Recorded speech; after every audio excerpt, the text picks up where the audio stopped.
Hi everyone, my name is Corey Solomon, and September is Deaf Awareness Month, and I think it's an opportune time for me to share with you a story of my interaction with someone from the deaf community. So here goes. One Saturday morning, I went to the ABM to get some funds. I was second in line. There was the person in front of me who seemed a little agitated and just eager and eager to get through so that he can go on his merry way. However, the person who was inside the ABM, he was taking some time to get the transaction done. And it seemed a little longer than normal. Anyhow, I tried to be as patient as possible and stuck around. However, the person in front of me, started getting a little anxious. So he went to the door and knocked on it to say, hurry up, hurry up. Anyhow, the person inside took their own time to get their transaction done. By this time, the person in front of me, he turned to me and gestured what this person is doing inside this for so long. Anyhow, the person inside the ABM finally decided, finally got through with the transaction and stepped out, walked off, and then it's almost like the one that was in front of me, he wanted to push him out of the way to get through because the frustration that he had waiting. Anyhow, I'm now first in line and waiting for my time to get through, only to realize that the one who just finished using the ABM ran back to the door, beating it down like he wants to go inside. And when seeing this, normally, when you're in an ABM, you it's your personal space. So I can understand why the person now inside was angry, because he was just like, what's going on? Not realizing that, not taking into consideration, what the situation could be. Anyhow, the person inside the ABM looked frustrated, went to the door and was like fan him off, wait, Anyhow, I realized then and there that the person who was banging on the door happened to be deaf or hard of hearing.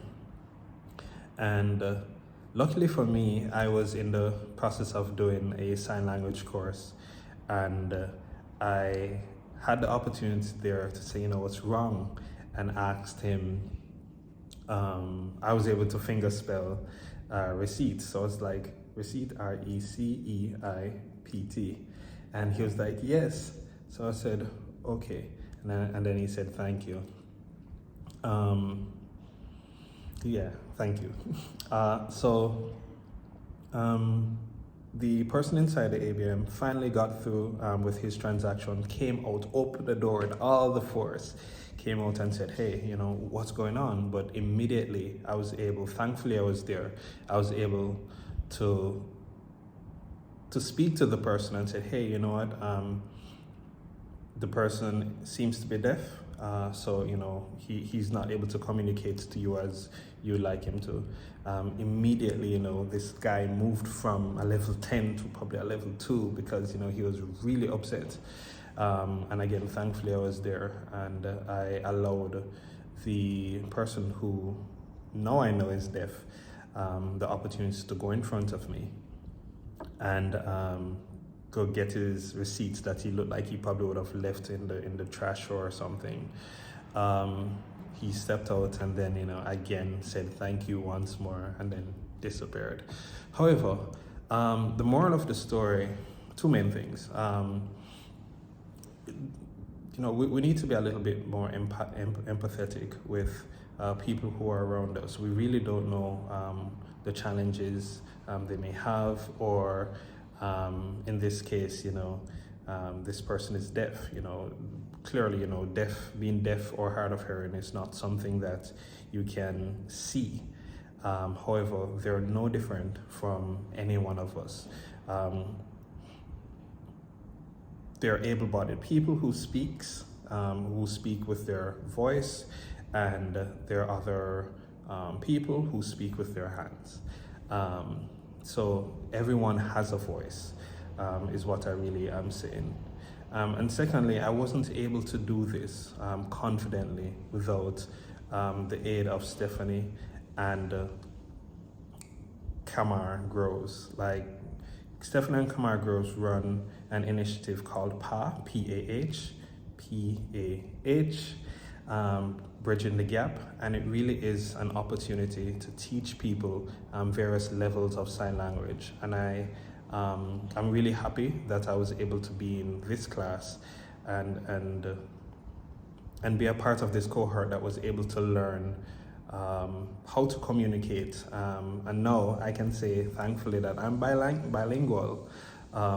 So yeah, big up to Bridging the Gap, and but more importantly to Stephanie and Kamar Groves, who actually who boosted my confidence to, speak to anyone who is deaf or hard of hearing, or even if it's a case where I need to translate at, the level that I can, and evangelize the adoption of sign language. So thanks to everyone who would have also supported me in the class as well. And it's a great class, and I will always endorse learning sign language. That's my story. Take care, guys.